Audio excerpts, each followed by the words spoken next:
Hello, I'm Charlotte, and today I'm going to read The Hospital Hoppities, written by me and illustrated by the fantastic Anjalee Burrows. Ollie's great-grandma was very old and very wise. When Ollie was young, she visited him in hospital and whispered in a creaky, croaky voice, "Look out for the Hospital Hoppities." Hospital Hoppities? Ollie was scared, but his great-grandma smiled and her eyes twinkled. Hospital Hoppities are magic rabbits that live in hospitals, she said. They look after the children and help the hospital be a happier place, but they don't like being seen. Keep your eyes open and your ears to the ground.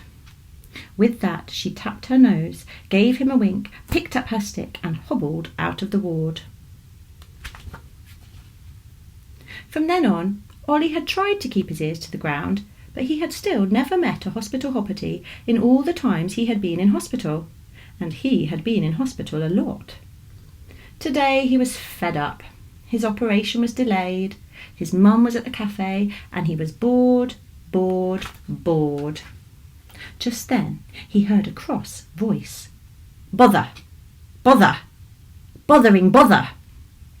The ward was empty. All the other children were having their operations or were in the play area. The voice seemed to be coming from inside his bedside cabinet. "Fiddling fiddlesticks, with a big fiddle on top," the voice said again, louder this time. Ollie leant over and slowly opened the drawer.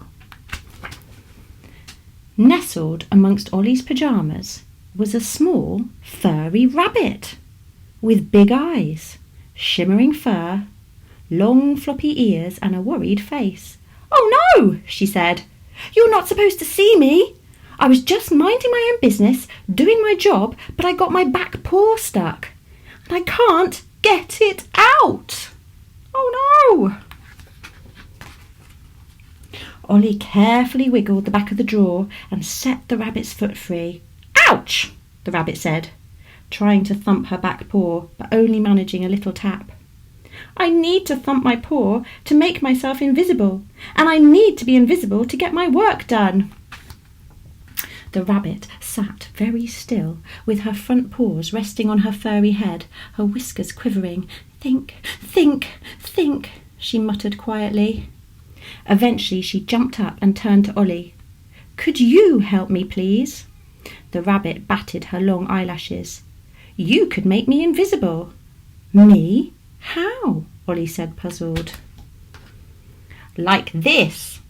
The rabbit did a lopsided bounce onto Ollie's shoulder. "Now, thump your foot," she commanded.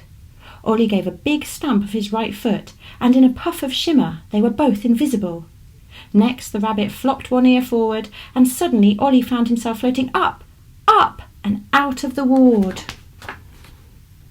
Together they flew around the wards, delivering surprise toys for the children to find.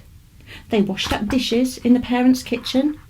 They left cakes out for the nurses and made cups of tea for the cleaners. They added new pictures to the walls and sprinkled magic over the creams and the medicines to help them work really well. In the play areas, they replaced missing jigsaw pieces, batteries, pen lids and table tennis balls. They fixed 2 televisions, a vending machine and a lift. Just as Ollie was starting to feel exhausted from all the helping, they returned to his ward. As they landed on the bed, the rabbit twitched her whiskers and they were visible again. "Thank you for your help today," the rabbit said, hopping off Ollie's shoulder and stretching. "My paw is feeling much better now." "That was fun. Can we do it again, please?" asked Ollie. But just then a group of doctors came into the room with his mum. The rabbit gave her back paw a big thump and disappeared in a cloud of glitter. "Come on, Ollie," said one of the doctors. "It's time to go down to theatre now." Luckily, the lift is working again. We didn't even call out the engineers. On the way to the operating theatre, Ollie looked at the work he and the rabbit had done and smiled as he went to sleep. There's the ward. The operation went well. As Ollie woke from the special sleep medicine, he thought he felt the tickle of some furry rabbit whiskers on his hand. But when he looked down, he couldn't see anything except a little trail of glitter. Ollie didn't see the rabbit again while he was recovering from his operation, but he looks for the Hospital Hoppities every time he goes into hospital. He doesn't keep his ears to the ground, but he does keep an eye out for glittery paw prints, a twitching nose, the sound of thumping feet, and the tickle of rabbit whiskers. Because you never know when a Hospital Hoppity might be nearby and might even need your help.